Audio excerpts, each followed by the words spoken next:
So, yeah. So, Right. okay. Well, so thank you, Shad, for being here with me today. I'm Carrie Stadheim with Tri-State Livestock News. It is May 5th today, and Shad was a part of a press conference yesterday. So, Shad, if you would just introduce yourself and tell our listeners what your role is in the cattle industry, and then we'll kind of kick off the interview. Yeah. Well, so my name is Shad Sullivan, and I am just an American cattle rancher. My role in the industry is just to protect um, independent producers on a local level. So, as we have consolidated, many communities are hurting across rural America. And so I don't know where my place in this is. Of course, I'm a private property rights guy, and that is my first and foremost objective is to protect private property rights for the American people because I'm a freedom and liberty guy. And so I think that's very important. And so, opposite of what we've been going through in terms of governance, Carrie, which is now coming from the top down, we are a nation that goes from the bottom up. And so I want to protect that aspect constitutionally and in turn protect our local economies. And where ranching thrives or agriculture thrives, our economies are strong if we have the leverage and power to be the market creators instead of the market takers. And so that's really my goal. I'm in an odd scenario in my life right now where, last week I was testifying in front of Congress on property rights, and this week I'm doing a press conference with the DOJ on concentration, and it's a very strange. It's a very strange place that I'm in, and I don't know. I don't know what my place in that is, but obviously there's something that the Lord wants, and so I've asked Him to give me the wisdom to walk through the right doors and say the right things. But most of all, we're here to protect liberty and freedom for our kids and those who come after us, and honor those who came before us. And that way, our communities, we can rebuild our communities that have been hollowed out by globalism and corporatism and concentration and really bad policy. And so that's really kind of where I'm at right now, Carrie. Yeah. Okay. Thank you, Shad. And you introduced yourself yesterday in the press conference. You spoke about the fact that you're 100% of your family's income is derived from the cattle industry.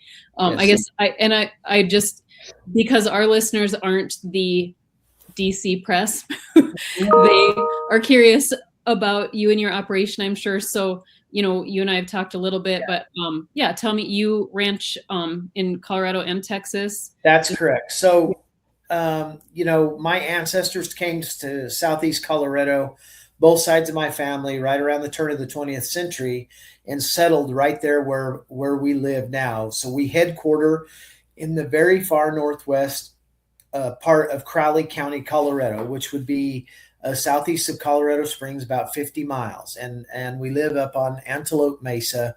We're not a big operation. We don't own a lot of country, but we're ranchers, right? And we're proud of our heritage and proud of where we came from. And those roots are really the tie that binds us together. We are primarily a stocker operation. And then back in 1992, we moved part of our operation to North Texas. And so as a stocker operator, we farm a lot of winter wheat in North Texas. We have a small preconditioning yard. We have quite a bit of range country. And I buy cattle locally and in the Southeast, and we bring them to our little facility here in Archer County, and we start them in the yard for just a little bit, and then we kick them out to wheat. And we have mainly a grazing operation. We don't like to feed cattle. We like them to make their own living. And we put them on winter wheat through the winter. And then when May comes, primarily, we're very, I wouldn't say diverse, but we're very balanced or flexible, should I say. And most of these cattle go to Colorado, where they will graze grass on our owned and leased ranches up there, and then we sell them off of grass, and then we start over. So in the wintertime, really there is no cattle in Colorado. Everything's in Texas. We also have we run about 150 cows down here in Texas, and so we raise those calves, and then a portion of those calves, what I can market through the meat, I raise them and sell them in the meat. And so I know that those calves were born and raised right here on our ranch, and then people love that aspect of it, and they love the good, wholesome, clean feeling beef. We really just focus on ground beef because we wanted to make that affordable to both those underprivileged and those overprivileged. And so we like to make a balance there.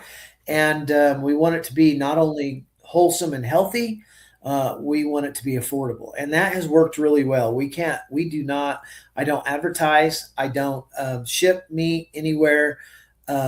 We have a really nice little USDA inspected facility here, and we sell that as ground beef, and people love it. I can't keep it in the freezer.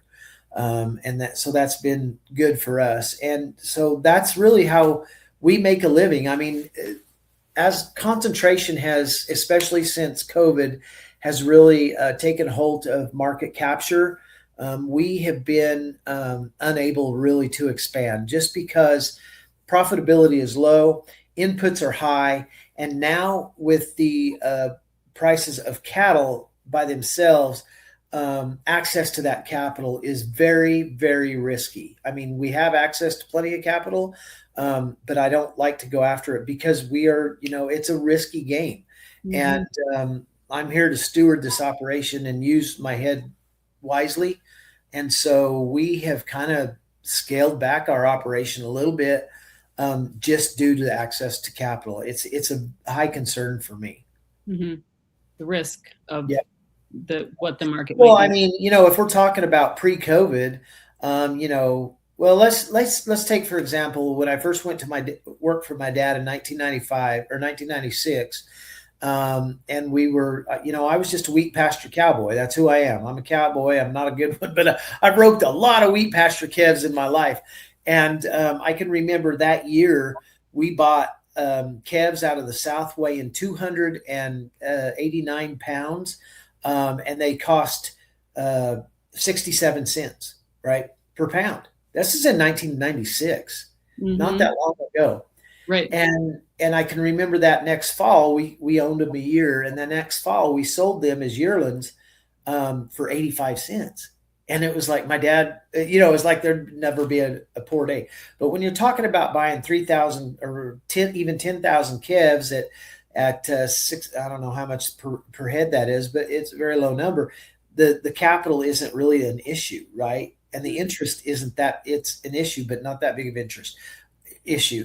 But when you're talking about 2026 price levels, and that same calf is costing me $2,100, and I'm paying 6 to 8% interest, say 7% interest on it, taking a risk on whether that calf will live or die, we're talking about massive risks. And I'll never forget in college, one of my economic professors, he says, this was in 1992. So he said, if you're in business today, you'll likely be in business forever.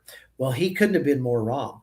There is so much money at play now that you can lose everything you've worked for in 1 year. So we have to be very, very smart and be stewards of what God has given us. And so that's why I've kind of scaled back on the numbers of yearlings. Of course, access to land.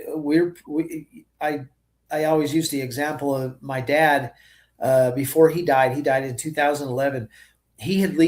He had owned a lot of land, but he came through the 80s and he lost some land, and it scarred him forever. So he was a victim of the 80s, and it ruined him. But instead of owning land, he always wanted to lease the land. And the day he died, we figured up that he had leased over 2 million acres on different properties over that 40-year span. And so now, as globalism takes place and urban America moves out and there's so much more money available to non-ag people, they're buying the land. And so I'm not able to compete with those land prices. And so I haven't even entertained the idea of buying more land. I bought a little bit in Texas, but none in Colorado. I mean, I just lost 8,000 or 4,000, 5,000 acres in Colorado. My neighbor, I had leased it for 20 years and my neighbors wanted out.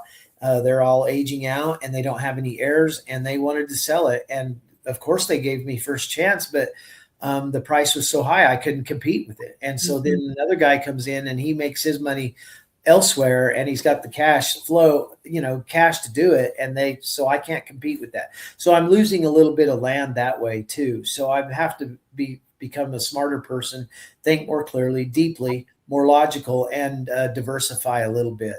So I don't know what the future holds that way. But I have no intentions I'm 52 years old. I have no intentions of buying a lot of land. I might buy a few more little pieces of land if I can pay for them, think I can pay for them. But I'm not in the land game. Mm-hmm.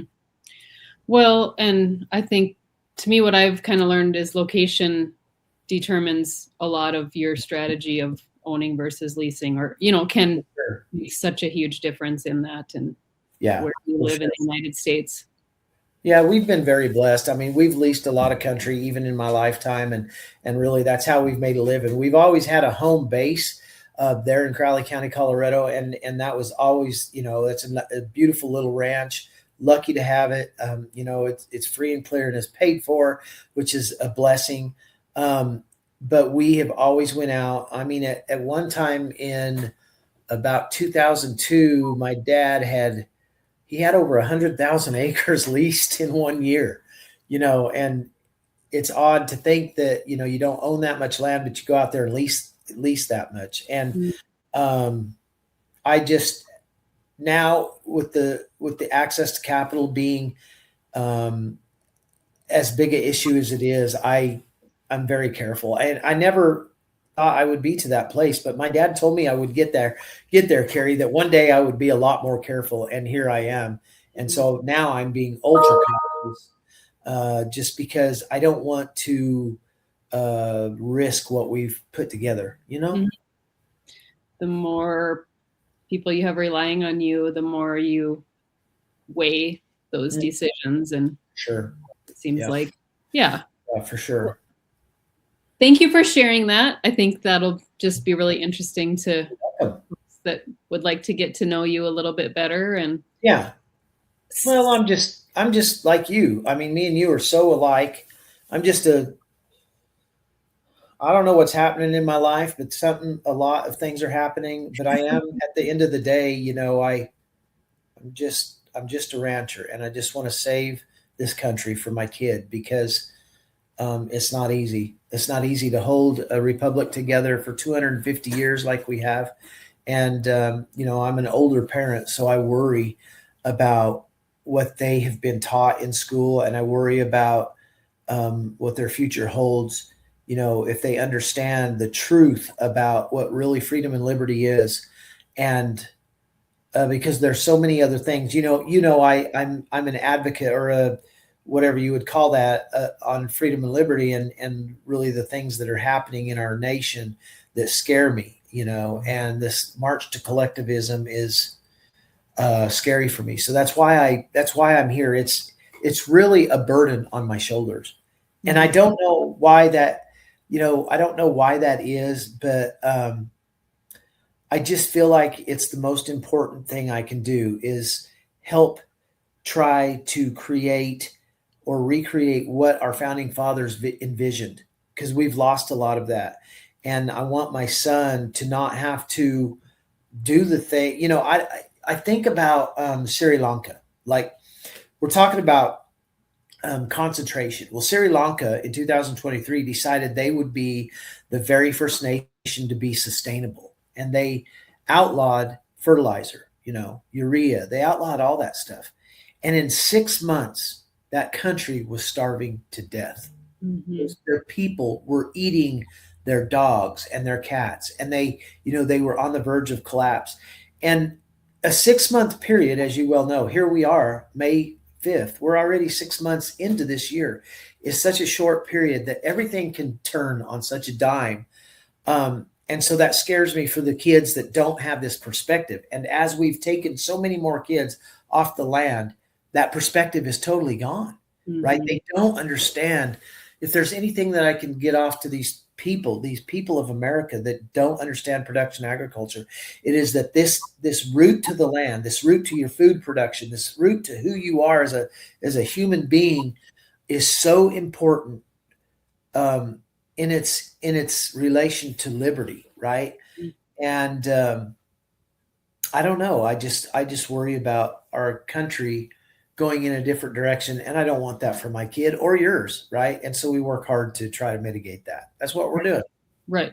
Well, and it seems so obvious to us, I think, because we are close to the land and we understand what it takes to put a hamburger on the plate, let alone so many people in our types of livelihoods raise a garden and grow wheat and have a grasp of how that food arrived onto your plate. And it's, just like you said, it is becoming so obvious that we're in such a vast minority in the United States where we grasp that and have a concern about that. And that's okay.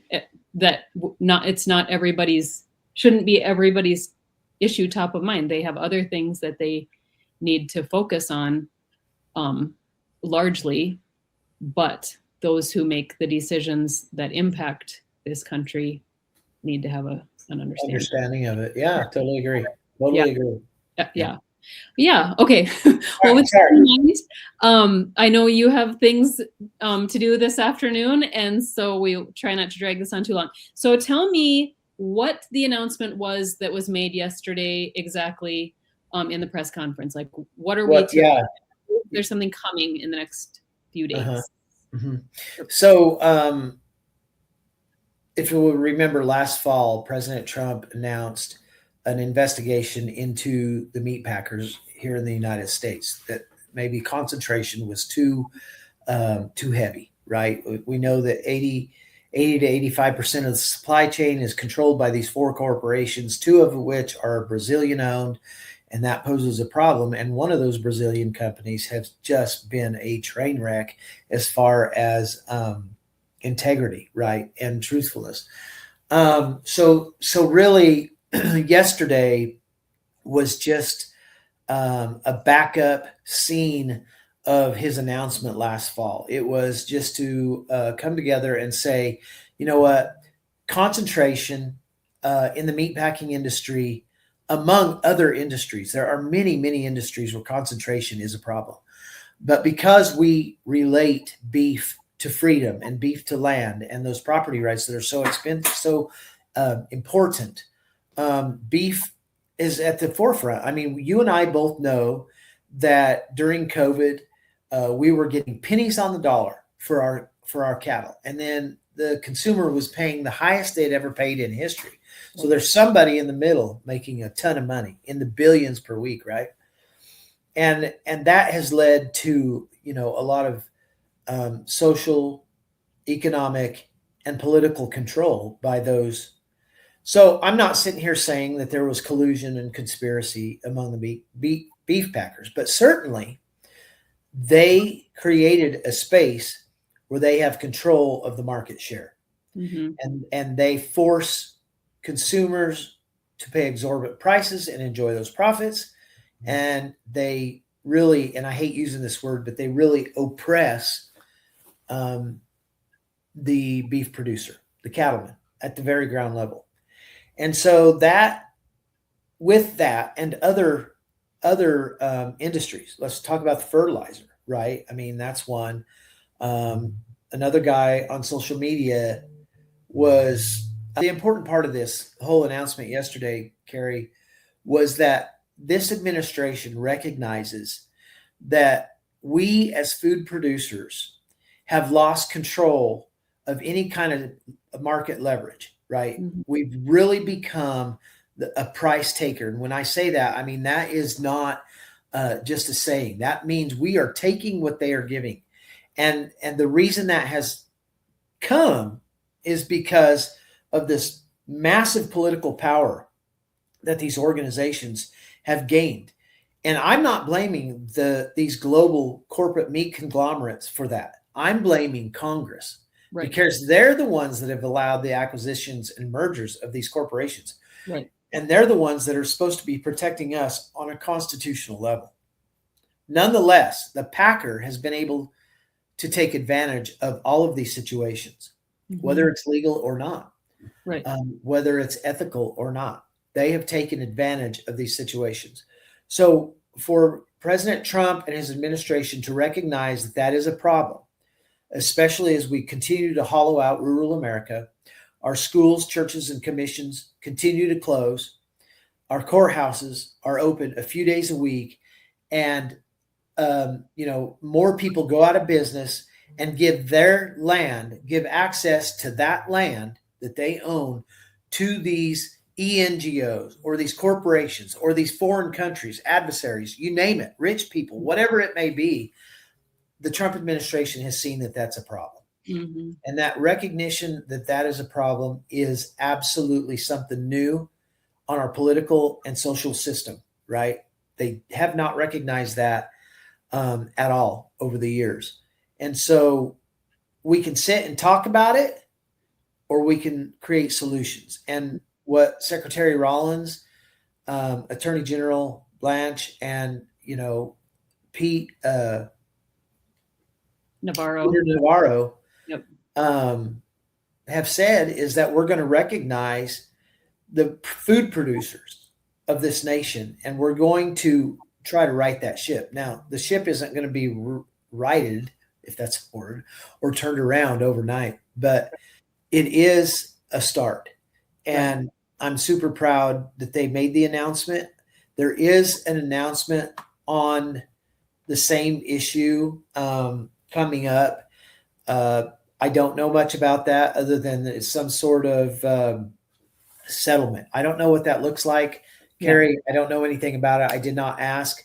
I don't know where, to me, an investigation is different than a lawsuit.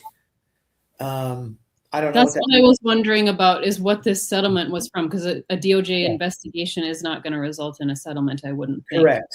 Yeah. Correct. Unless my thought on it is, well, have they made the investigation known so much so that these packers have come to the feds and said, let's settle and we'll fix this. We'll try to help fix this. Right. That may be the issue. I don't know. So it could be a settlement in terms of change of practice. Could be. Cash Could payment. be. Yeah. So I'm just as excited to see what that is as you are. So we'll just wait and see. Perfect. Yep. Okay. Well, that answers my question then. And I think the question of so many people is, what is this settlement? And so we'll all wait together to see that. Okay. So I guess, and you've been talking about this, but like in your opinion, then what can be done short-term and or long-term to address this concern of consolidation of packers? Yeah, we have to go after those, in my opinion, and I'm not a lawyer, I'm a rancher, but in my opinion, we have to, it's hard to prove collusion, but it's fairly simple to prove conspiracy, right? And we have to go after those companies who have actually, been accused. We have to finish the investigations. And then we have to go after those who are breaking the law, and they have to have just punishment. What that looks like, I don't know. Is that fines? Is that prison time? I don't know. I don't know what that looks like. It could be a lot of different things, but at the end of the day, we have to take their power from them, because that's what they've taken from us. Is they've taken the power of the individual and the independent producer across this nation away from himself. And it's made, and because they took our money, they took our power, and it's made them more powerful. And so they have this vast network of lobbyists in DC that are there all the time. And this pay to play system. So we have to prosecute those who broke the laws. We have to do that. We have to take the pay-to-play system out of their hands. We cannot continue to live under a pay-to-play system. And I'm talking about from the packer level clear to the bottom. I mean, it's just so corrupt and turns into so much corruption so fast. It gets out of hand. Like it goes unchecked, and that's a problem. And then I think at the end of the day, Mike Callicrate has said it so often, so simply: break them up. Back when they, in the 30s, really, when they claimed there was a packer monopoly, I think they had like 36 or 40% of the market share, and it was 5 companies, and they were calling that a monopoly. Well, that would be a dream come true for producers today, right? Right. So where Congress has let it get so out of hand and out of check, they got to right the ship, and it's their responsibility to do that. My wife was telling me about Elizabeth Warren the other day, that she is watching President Trump, and Elizabeth Warren was complaining about a merger between Spirit Airlines and the other airline, and that merger would create an 8% market share for those two, and she denied in Congress that merger, and they would only have 8% of the market share. And I'm sitting here going, what? That doesn't make sense to me, because the same woman who's been in Congress forever has allowed these acquisitions and mergers of these corporate global companies up to 85% of the beef supply chain, and right. they allowed it, but she wasn't going to allow the merger of 2 airlines that would create 8%. Right. All I know is Congress has the ability to stop it, right? Mm-hmm.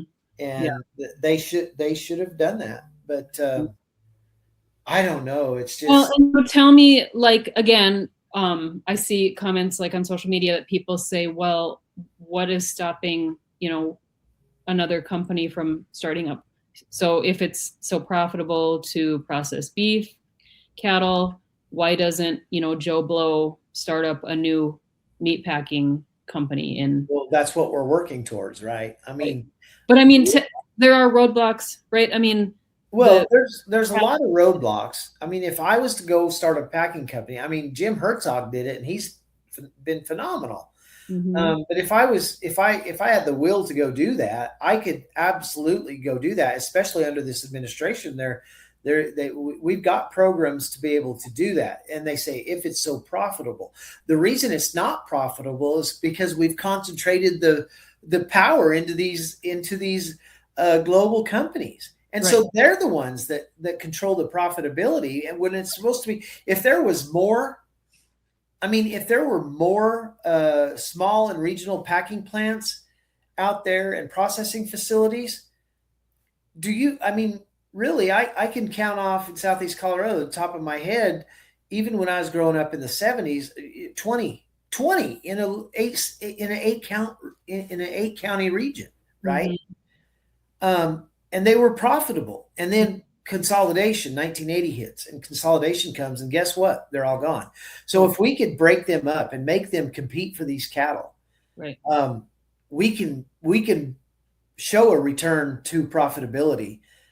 Is it going to be easy? No, it's not going to be easy.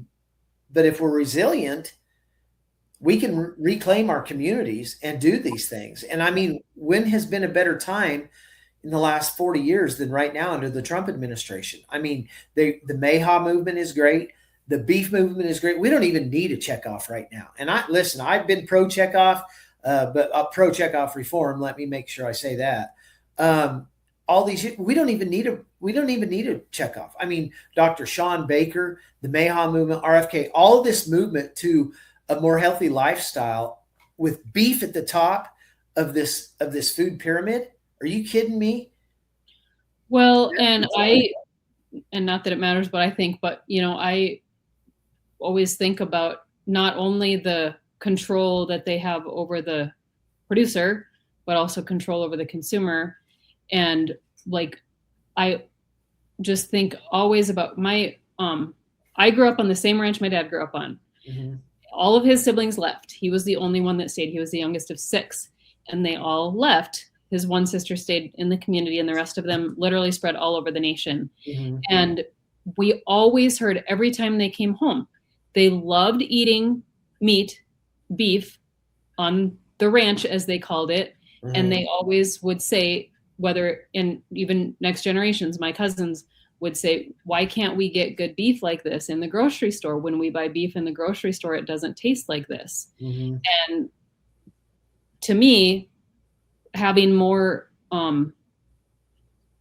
competition on the selling end of it too to the consumers can't be a bad thing. And how can that not help us as producers to require those packers to sell a better product to consumers? The same product we're producing, that we're eating in our homes, our American consumers deserve that. They're not getting that. Absolutely. I mean, they deserve, if they want to have the choice, like, we need MCool. That I'll pound that in. We have to offer them. I mean, this new labeling law is great, but it's a voluntary label. We need MCool because our consumers don't understand the labeling aspect of all this, and we owe it to them constitutionally to give them the freedom of choice. And I argue with people all the time. They're like, you don't like the MEID mandate, but you like MCool. Well, there's a difference. MCool provides and sets up the ability to promote freedom of choice. That is constitutionally driven. Where EID sets it up, where the overseer takes your data and collects your data, and then it picks who gets to play. And that's communism, which is anti constitution, right? Exactly. So those are the issues. But I mean, there's a sector of the American people that absolutely would buy cheaper, lower quality beef. I get it, but we have to. That's fine. Let them, that, and like I've heard it discussed that they would have more of. It'd be easier to segregate that product, and it would be more honest, even in the grocery store, to segregate that product of, this is product of Brazil, and it deserves to be priced lower. Well, I guarantee as what we're. Absolutely. I mean, I guarantee you, we send our product to Japan or any other country, and I'll guarantee there's a USA born, raised, and harvested in the USA label on it over there, because the people, the independent producers that are sending that meat over there, want that label on there, right? Because they know our product is superior. And it's priced higher than the Australian and Brazilian product that they. Yeah, and I mean, this is just a fruit of concentration and globalism. That's what we're talking about, right? Yeah. This power that they've leveraged to themselves so well. They've done it so well. Exactly. And then they've created this space where their loyalists, or the people they play, have come to even believe the lies, right? I mean, we have producers out there that believe the lies that that we shouldn't have a choice for consumers. I mean, I cannot get this through my head. But anyway, I digress. So was MCool talked about it all yesterday? No. Or I guess that was going to be my last question. Again, I've noticed that some people are feeling frustrated that wasn't brought up yesterday. Yeah, I get that. And but yesterday was a pretty specific topic. It was a specific topic yesterday. Mm-hmm. And I will tell you this, that we really need everybody to stay on their representatives, the congressional constituents, to force, to talk about MCool. But my heart tells me that MCool is coming. That's what my heart tells me. Mm-hmm. And if anybody can get it done, it's this administration, right? Mm-hmm. Now, I think we're in a very strange scenario here, where, so after yesterday's conference, or press conference, I'm not watching social media. I'm just not going to do it, right? I mean, it'll hurt my feelings. and that's okay. I can have hurt feelings, but there's no. I have a ranch to run, and I have advocacy work to do, and there's just no need to get into the fray. Mhm. But I find it very ironic that now we have, and I'm a conservative. I make no apologies for being a conservative. That's who I am at my core. I'll always be that way. Mhm.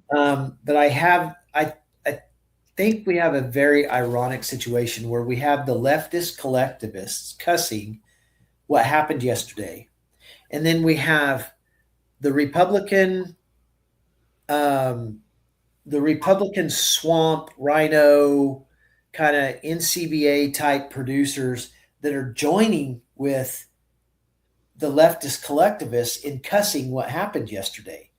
And then in the middle here, so you have them on one end and the leftists on the left end. And then in the middle here, you have the common sense Democrats and kind of the constitutionalists like me coming together, agreeing on the issues that were discussed yesterday. Mhm. It's a very strange dynamic in my mind. I think it's really interesting too to see that some Democrats criticizing the action, because I felt like that was something they could have supported. That well, I think so. As I get a lot of wisdom from other people, I think what I've learned is that dynamic has been produced because there is such a hatred for the Trump administration, both on the far left and the far right, that they've actually come together. Mhm. And to further, make things more ironic is everybody is saying, why would you do this now when the highest prices in history? But the fact of the matter is, Carrie, is that this high price in history, and I'm very happy about it for those who are profiting. It's great. If you own your cows and own your land, it's fantastic. I'm happy.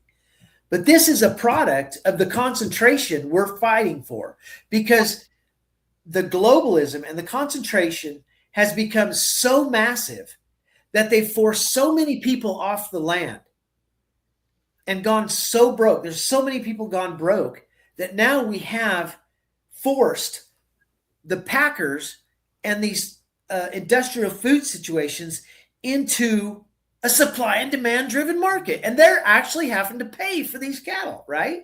Right. And it's at their own hands because they drove so many of us off the land. Right. There's fewer people, there's fewer cattle, and that has been a fruit of concentration. Right. They've done it themselves. And not only that, but you and I and anyone who's been in this industry more than 3 years knows that there's no guarantee of this lasting till next week. I mean, yes, this is a strong market, and like you said, we're very thankful for it. But with the cost of inputs that we are dealing with, it's not nearly as high of a market as it sounds like it is. But again, we're still thankful for it. What a blessing. But there's no guarantee of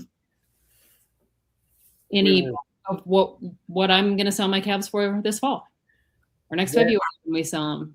It's like me and a guy were talking yesterday. It was John Campbell with Winter Livestock, and he was like, now, Shad, think about these guys. And I said, what do you mean think about them? I am that guy that's given all this money for these small calves.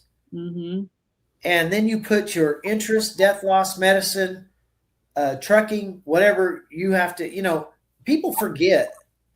I think people forget that every single, especially in my operation, because we're 100% beef and cattle, right? I mean, the cattle have to do it here. Yep. And it's getting harder, I'll be honest. But what people forget is that everything we do as independent producers, the electricity, the gas, the house insurance, the health insurance, your hazard insurance, the taxes, all of that comes out of the cow. Oh, yeah. All of that comes out of the calf. You go to town and get a part for the well or for your tractor or buy a fence post. I mean, everything has at least doubled in price in the last 5 years. So that's right. And that's why even with these high prices, it's not a profitable game.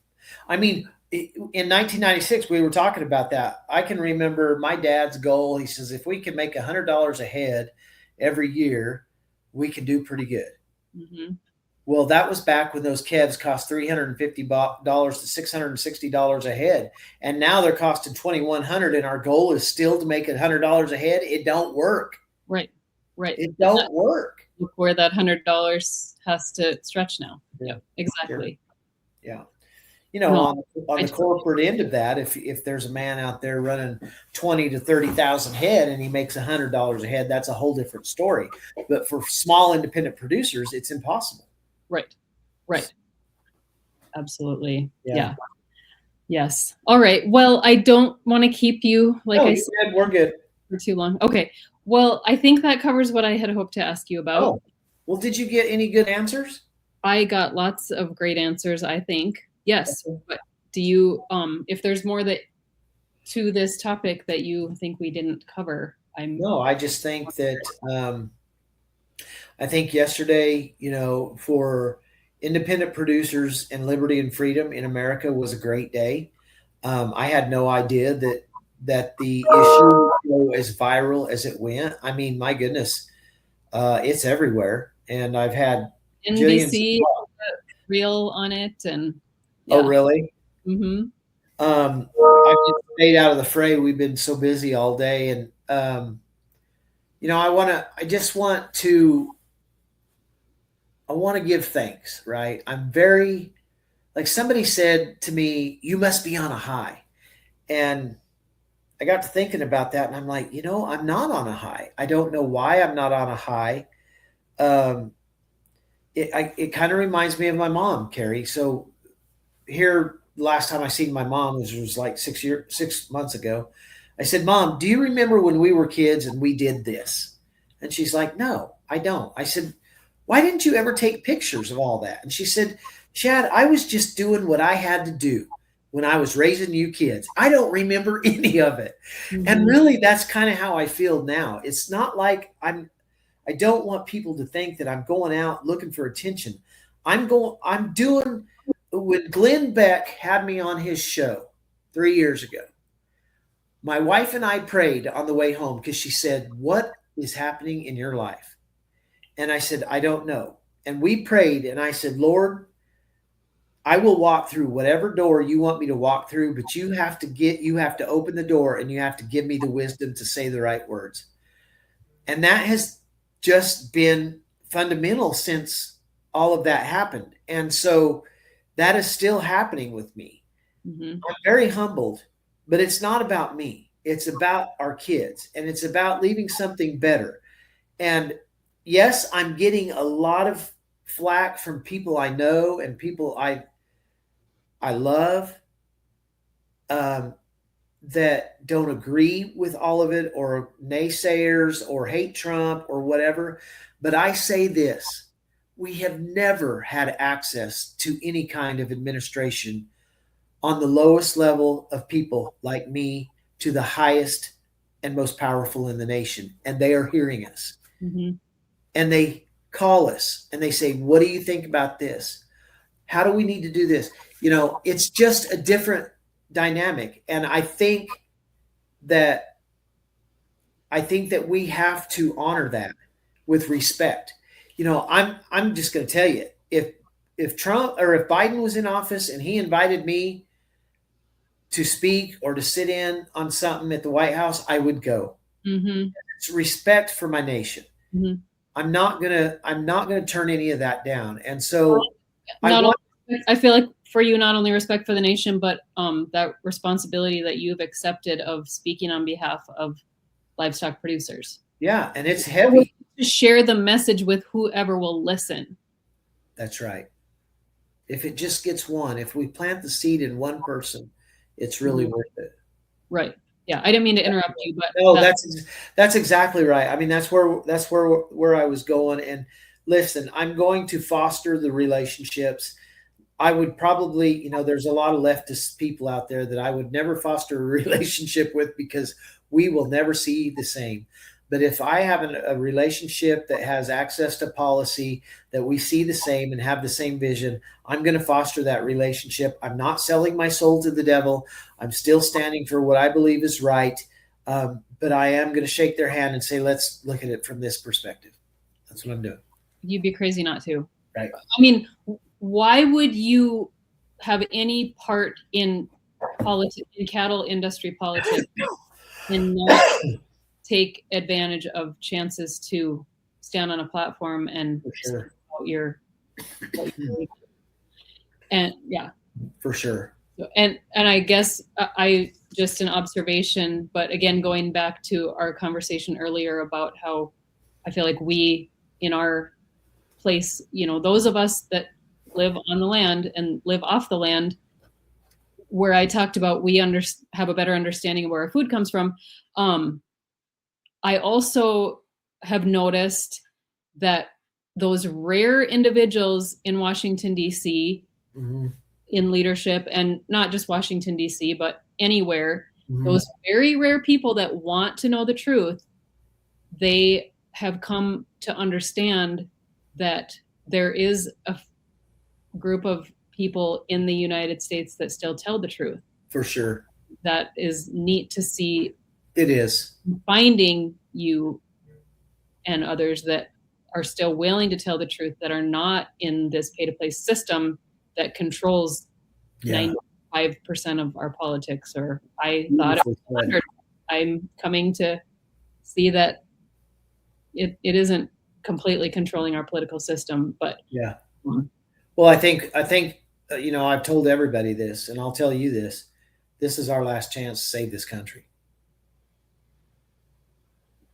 And that's how I feel.